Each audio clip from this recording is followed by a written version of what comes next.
Assalamualaikum warahmatullahi wabarakatuh. Alhamdulillahirabbil alamin. Wassalatu wassalamu ala asyrafil anbiya'i wal mursalin. Sayyidina Maulana Muhammad khataman nabiyyin wa ala alihi wa sahbihi ajma'in, amma ba'du. Alhamdulillah, berkat rahmat hidayah dan taufik dari Allah Subhanahu wa taala, kita bersama-sama diberi kesempatan oleh Allah menghadiri peringatan Maulid Nabi Muhammad sallallahu alaihi wasallam, peringatan kelahiran manusia yang dimuliakan oleh Allah, manusia yang diagungkan oleh Allah, satu-satunya makhluk yang disempurnakan oleh Allah. Dan alhamdulillah kita dijadikan oleh Allah sebagai umatnya, umat Nabi Muhammad sallallahu alaihi wasallam, umat yang dikatakan paling sebaik-baiknya umat, dan umat yang terakhir di dunia tapi akan pertama masuk ke dalam surga, dan umat yang dimuliakan oleh Allah dan Nabi-Nya. Dan alhamdulillah, dengan barokah maulid-maulid seperti ini, faedahnya atau keuntungannya sangat banyak sekali bagi kita sebagai umat Nabi. Antara lain menambah rasa cinta kita kepada Nabi Muhammad SAW. Kita bisa menyuruh para sahabat radhiyallahu ta'ala anhum, mereka cintanya kepada Nabi melebihi cintanya kepada diri mereka sendiri. Seperti Sayyidina Abu Bakar Siddiq radhiyallahu anhu, beliau cintanya kepada Nabi Muhammad melebihi cinta kepada dirinya. Hingga ketika mengikuti Nabi, diajak Nabi hijrah ke Madinah, beliau dan Nabi masuk ke Gua untuk menghindari kaum kufar Quraisy, kejaran kaum kafir, masuk ke dalam gua. Yang mana di situ ketika itu Nabi kelelahan. Dalam keadaan kelelahan, Sayyidina Abu Bakar Siddiq duduk selonjor kakinya, maka Nabi tidur di pasannya Sayyidina Abu Bakar Siddiq kelelahan. Kemudian Sayyidina Abu Bakar melihat di sekeliling gua itu ternyata banyak lubang, yang mana lubang-lubang itu dikira adalah lubang-lubang binatang. Takut membahayakan Nabi, binatang yang seharusnya memang tidak memungkinkan binatang akan membahayakan Nabi. Tapi karena takut terjadi apa-apa pada Nabi, beliau ambil syawalnya, ambil merahnya, jubahnya diambil sampai kecil-kecil, dimasukkan, disumbatkan ke semua lubang. Lalu subhanallah, ada satu lubang persis di depan beliau yang kehabisan sumbat, yang bisa cair itu. Tanpa berpikir panjang, kaki beliau dimasukkan ke dalam lubang tersebut.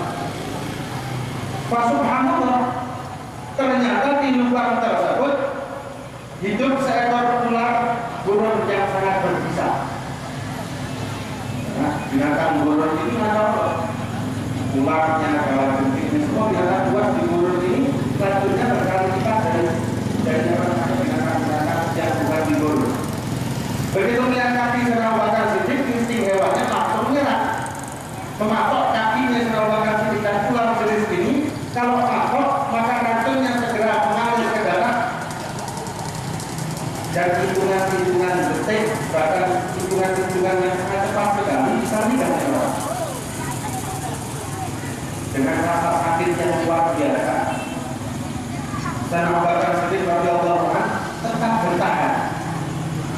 Sedangkan racun telah mengalir melalui urat nadinya beliau, mengalir darahnya beliau, menuju jantungnya. Setelah sampai jantung dia mati. Tapi beliau bertahan, tidak bergerak sama sekali. Kenapa? Takut membangunkan Nabi Muhammad SAW. Takut membangunkan beliau yang lagi kelelahan. Ini kira-kira kita bisa seperti ini sama orang yang tidak dengar. Misal, ya mama sama istri kita, atau istri sama suaminya, tapi nonton TV istrinya tiduran misalnya begitu. Kemudian si suami digigit binatang. Kira-kira jauh nggak sih? Kita enggak. Binatangnya kayak gini ya kita. Cinta ya cinta, tapi sakit. Ini contoh yang sangat luar biasa. Hingga begitu saking parahnya sampai dia menggigil, demam, hingga menetes keringat dan menjatuhi pipi Nabi Muhammad SAW. Kaget Nabi melihat kena obat dan pucat, bibirnya biru. Sudah tidak aman karena racun segera masuk ke dalam. Ini ditanya sama Nabi, kenapa ya Bakar? Kira-kira aku orang merasa oleh Allah. Kenapa ya kamu kita? Ya karena saya tidak tahu akhirnya didoakan sama Nabi dan sembuh. Dan banyak para sahabat radhiyallahu anhum contoh-contoh cintanya mereka melebihi cintanya kepada dirinya. Cintanya mereka kepada Allah dan Rasul melebihi cinta kepada diri mereka pribadi. Perang pertama di dalam Islam adalah perang Badar. Waktu itu di bulan Ramadan dengan hawa yang sangat panas, dikatakan kenapa sungguhnya Ramadan? Karena dari kata-kata Ramadan, tanah yang membakar saking panasnya. Bahkan di negara itu kalau musim panas bisa sampai 50 derajat lebih. Kalau kita mau masak telur nggak pakai air, nggak pakai api, masuk aja pasir. Saking panasnya.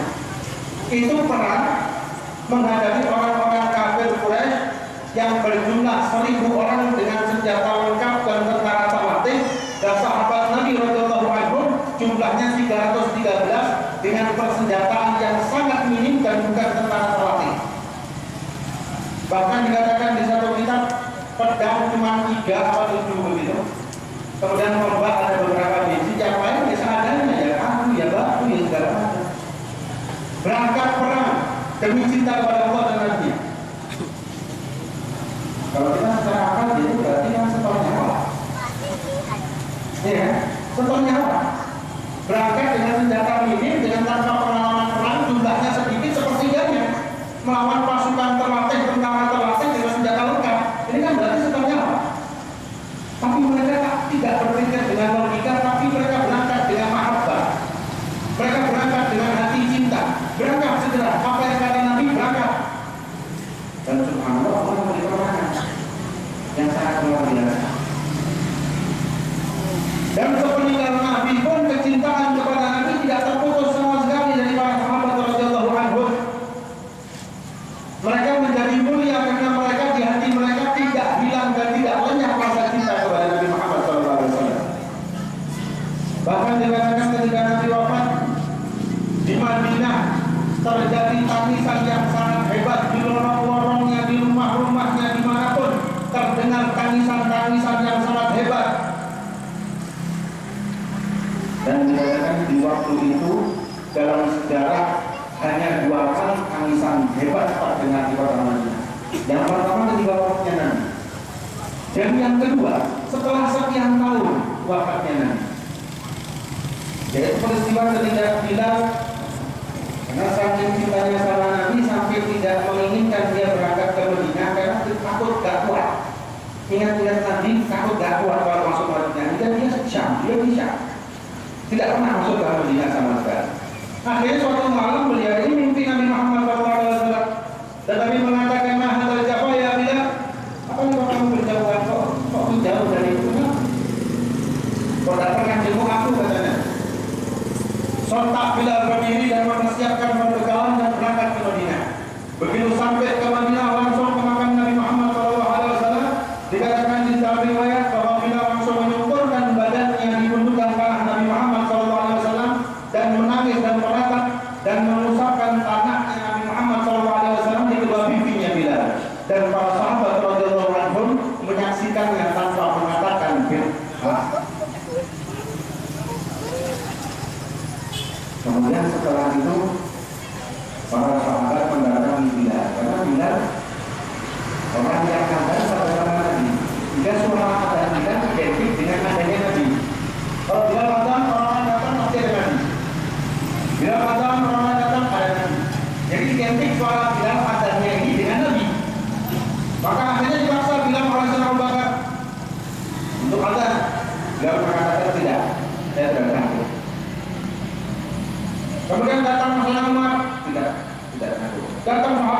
lain tidak sanggup, mohon maaf saya tidak sanggup.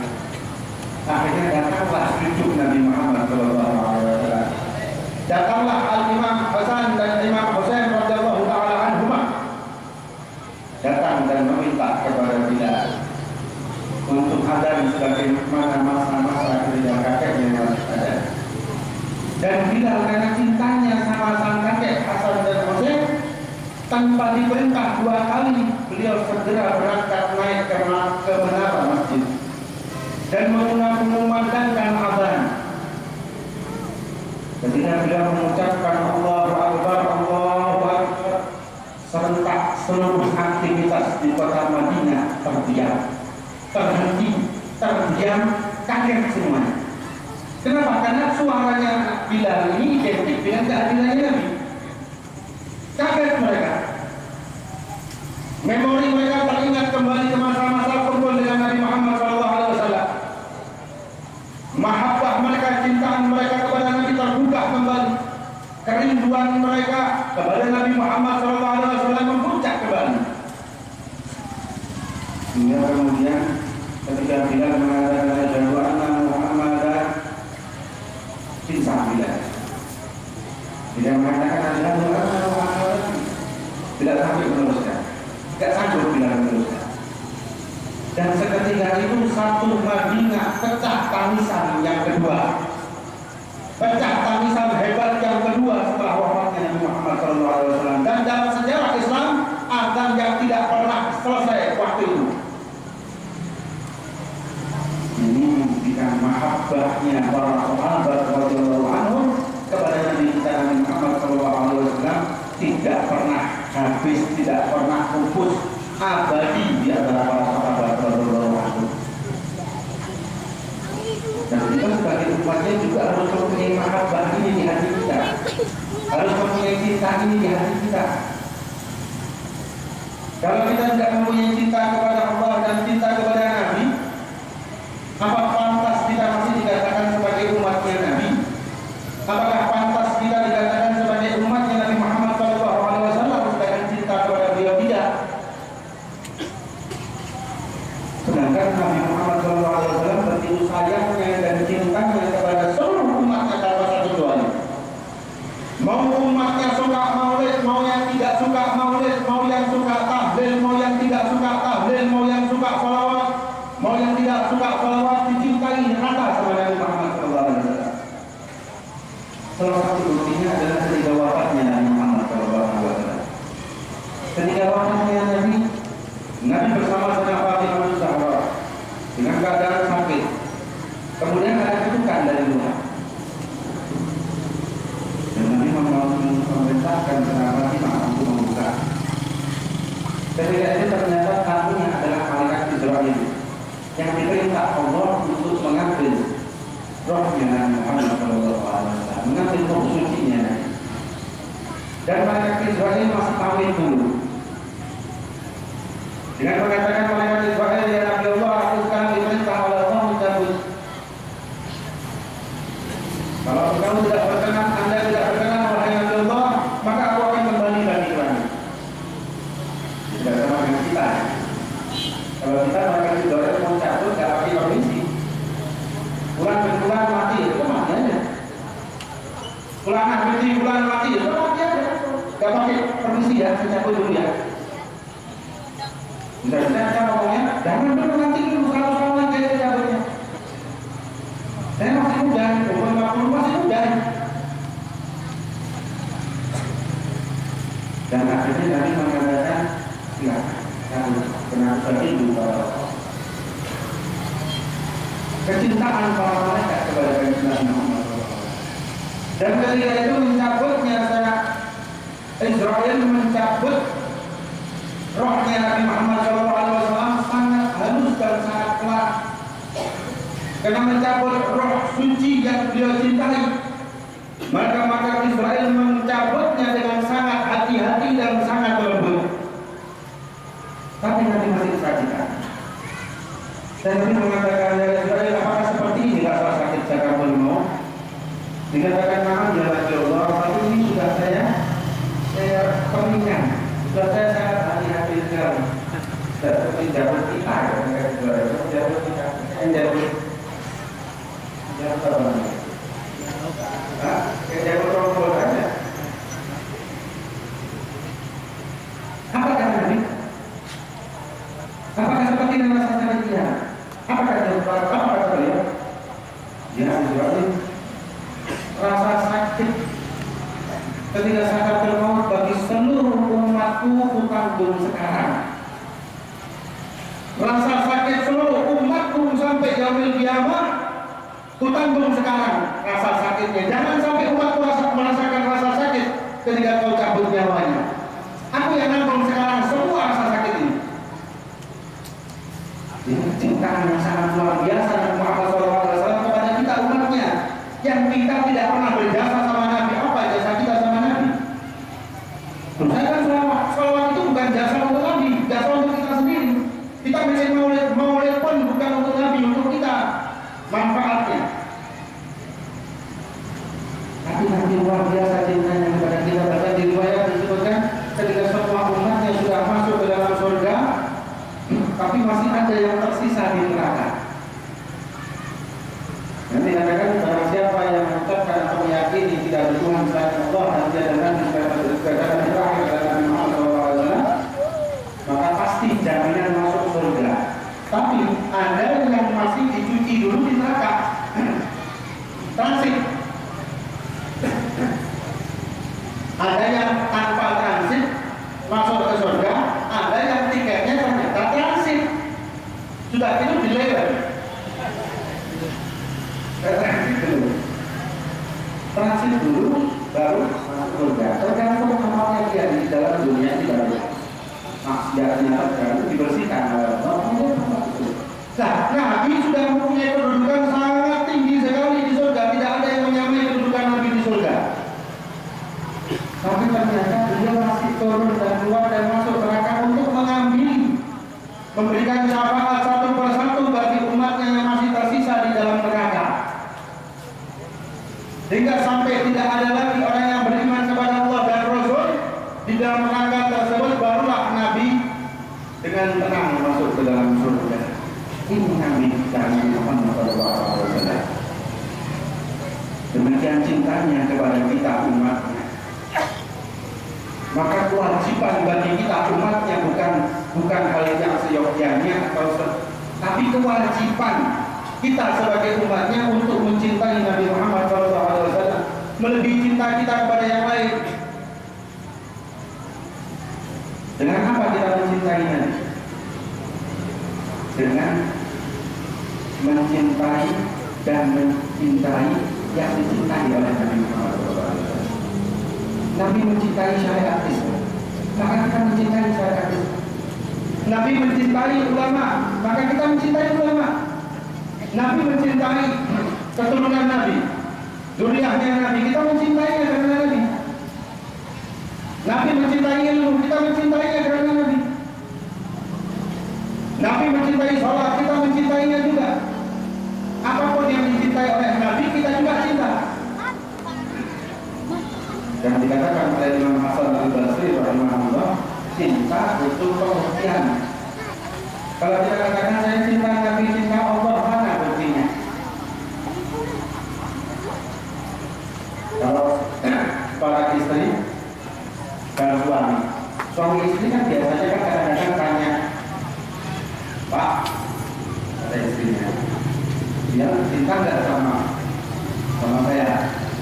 Cinta, mana buktinya? Kan gitu. Begitu juga sebaliknya.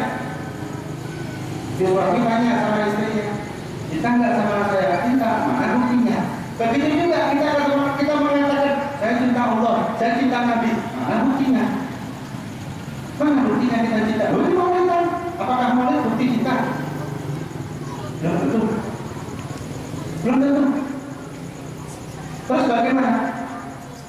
Kita tahu bahwa Nabi mencintai kita sebagai umatnya, dan Nabi tidak menginginkan dan sangat bersedih kalau kita masuk ke alam barzakh melalui pintu su'ul khotimah. Nabi tidak ingin itu. Dan Nabi selalu bersedih kalau kita melakukan amalan-amalan ahli neraka. Terus kalau kita mencintai Nabi dan kita buktikan dengan apa?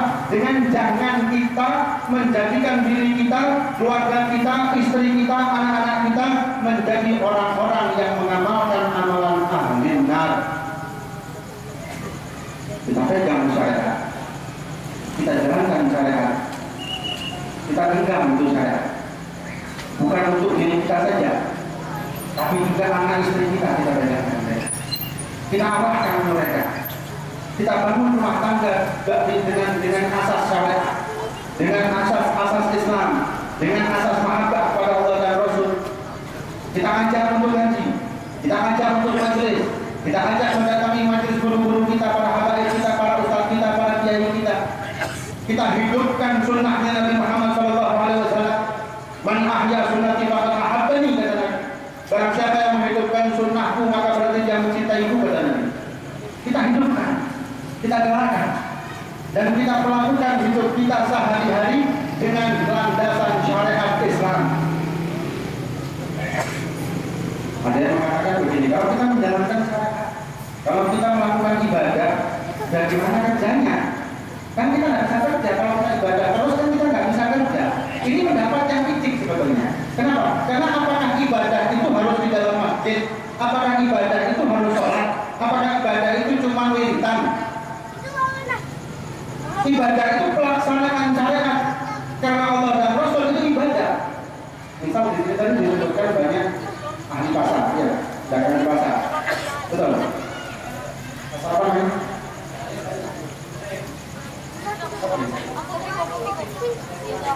Pasar. Pasar. Kebun sayur. Mana sayur?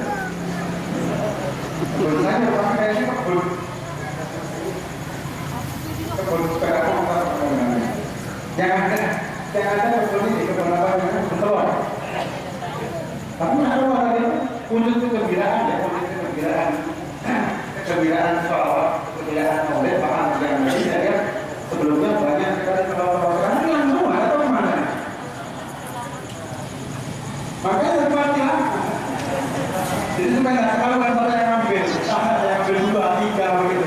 Kalau kantongnya gede, pelan-pelan ke rumah biasanya jualan telur. Yang tadinya jualan sayur jadi jualan telur. Tapi saya pun bayangkan kalau misal yang digantung bukan telur tapi durian, kira-kira gimana? Berbeda nggak? Berbeda sih? Masya Allah. Nanti berbeda. Orang-orang ahli pasar bagaimana ibadahnya? Dengan menjalankan ibadah fiqhul muamalah, dengan menjalankan syariat Islam dalam jual beli yang sah, tidak melakukan tipuan, tidak melakukan riba, tidak melakukan sumpah palsu. Ini sudah ibadah. Ini sudah ibadah. Bahkan harta kita akan barokah. Ini sumpah saya ini tulangnya dulu itu 10.000, sumpah 10.000, padahal 5.000. Ini haram, dosa besar, ini sumpah palsu. Ini bagus, ini barangnya bagus. Buka di rumah, kok sobek?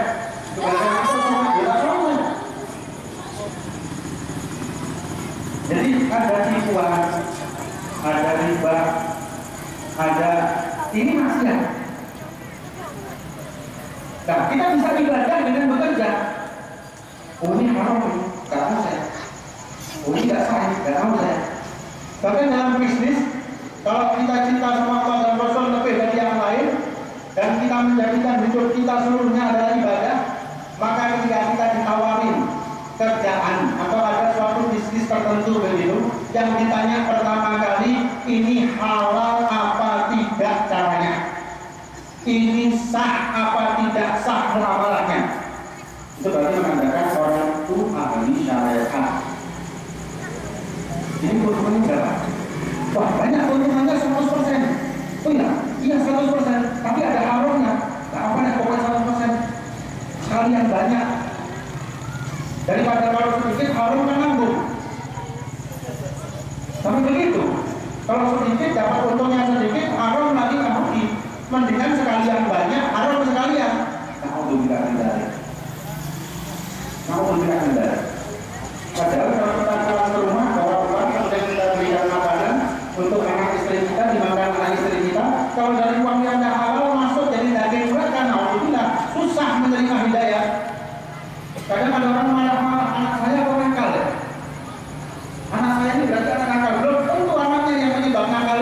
Bisa jadi orang tua yang memberikan anaknya ini makannya si anak, atau waktu hamil si istrinya memberikan makanan yang tidak sah, yang haram atau yang syubhat. Ya jangan menyalahkan si anak, salahkan diri sendiri. Jadi kita menjalankan kehidupan kita dengan syariat itu termasuk ibadah dan termasuk pembuktian cinta kita kepada Allah dan Rasul. Dan saya lihat di sini, masya Allah, para pedagang di pasar ini bikin maulid luar biasa.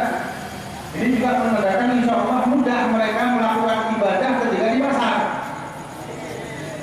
yang menjadikan dagangannya, hasilnya, keuntungannya barokah. Dan kemudian juga yang mahabbah adalah mengenal yang dia cintai, mengetahui yang dia cintai. Siapa yang dia cintai? Allah dan Rasul. Siapa Allah dan Rasul? Kita katakan, kita keluar-keluar mengatakan bahwa saya cinta Allah, saya cinta Nabi. Siapa Nabi Muhammad SAW itu? Kadang orang mengatakan saya cinta, tapi kenal enggak? Mengetahui sejarahnya tidak. Bahkan kadang ditanya istri Nabi siapa yang pertama, bingung. Kalau ditanya istrinya artis bulan atau bintang film bulan, bintang sinetron bulan, spontan dengan cepat menjawab. Ini bukan di sini, kalau di sini tahu semua ya kan, keluarga Nabi. Kalau bintang film nggak boleh tahu aja. Bintang sinetron kan nggak boleh tahu. Nanti ini siapa? Nanti anaknya artis ini siapa? Nanti rumah tangga, sampai rumah tangganya artis tahu. Oh ini dulu nikahnya sama ini, kemudian cerai, kemudian nikahnya sama ini, kemudian habis itu katanya begini, katanya begitu.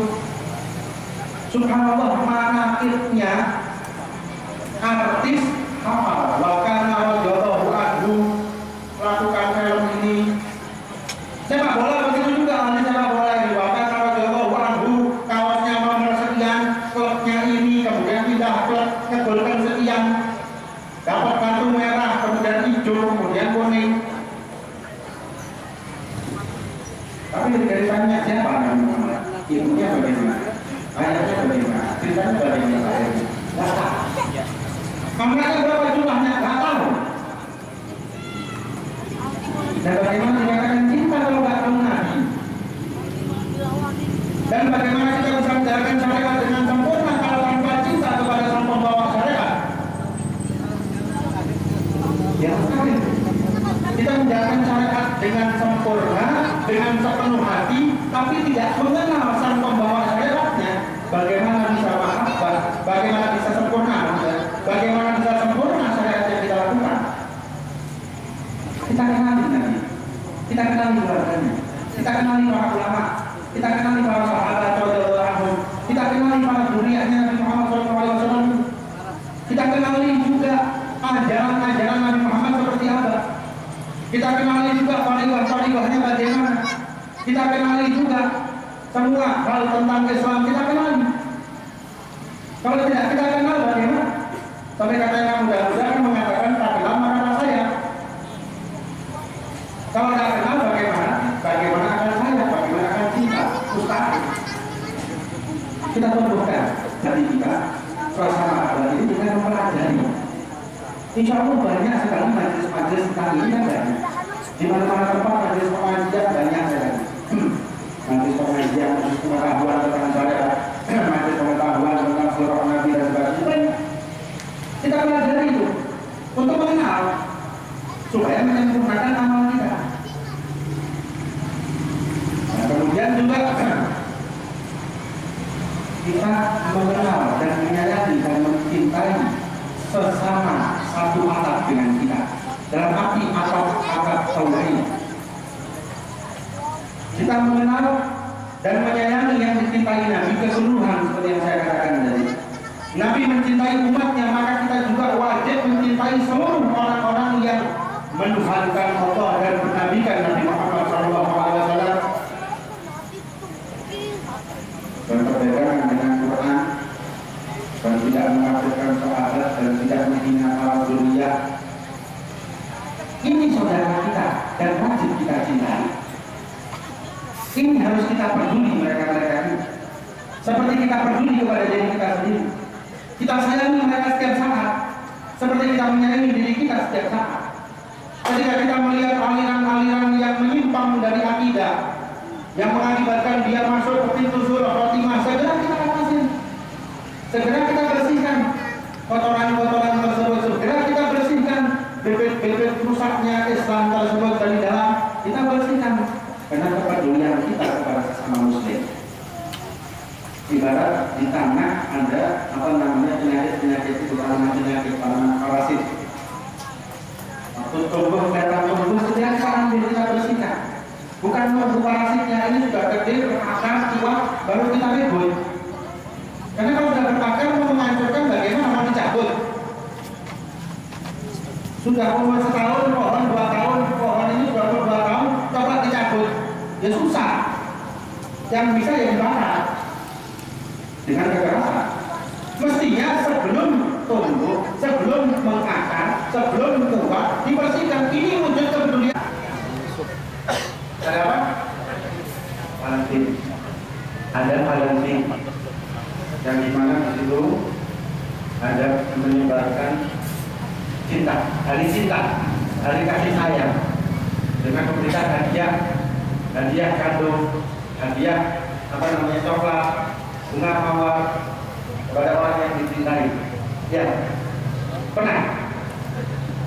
Ada nggak di sini? Hah? Nggak ada? Hah? Nggak ada? Nggak ada beda maksudnya ya. Ini apakah kita mencintai setahun sekali? Yang kedua, versi kedua, itu adalah nama pendeta Santa Valentino yang dia menjadi martir atau berkorban demi cinta. Berarti kalau kita memperingati 14 Februari tersebut, tidak? Apalagi Jumat ke-13 sampai tahunnya. Ya, tahunnya kan? Jumat ke-13. Kita ikut-ikutan, takut juga, kasihan. Wah, Jumat ke-13 ini, saya tidak berani keluar, saya tidak berani buka toko. Jumat ke-13, tahu nggak kita? Apa sih Jumat ke-13? Ada apa? Kalau kita kilas balik sejarah, ternyata di Jumat ke-13 tersebut adalah hari di mana Salahuddin Ayyubi radhiyallahu anhu masuk ke dalam Palestina dan membebaskan Palestina dari orang-orang Nasrani. Kemenangan Islam Jumat ke-13 yang kita anggap sial. Apakah kita menganggap bahwa umat Islam kemenangannya itu sial? Kok itu bisa menganggap sial? Pembacaan oleh Nabi Muhammad SAW,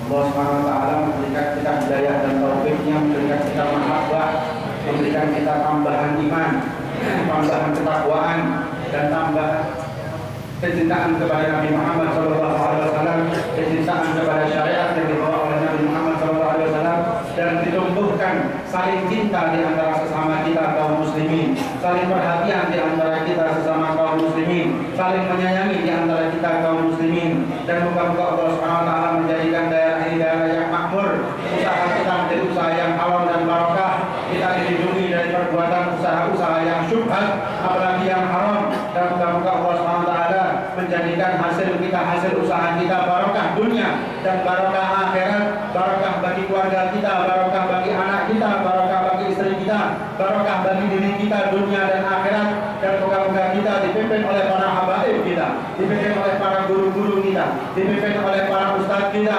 dipimpin oleh para kiai kita menuju rombongan Nabi Muhammad SAW, masuk ke dalam rombongan itu rombongan yang sangat besar, masuk ke dalam rombongan dan dihadapkan kita kepada Nabi Muhammad SAW, dipertemukan kita oleh para guru kita ke hadapan Nabi Muhammad SAW, dikenalkan kita kepada Nabi Muhammad SAW, dan kita dipandang oleh Nabi dengan pandangan rahmah, dengan pandangan mahabbah, dengan pandangan cinta, dan Nabi mengakui kita sebagai umatnya, zahiran batinan dunia dan akhirat.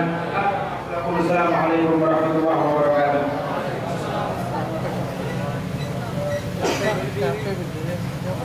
Dr. Tamira Jazakallahu khairan jazak kepada Abdul Mahmud Hakim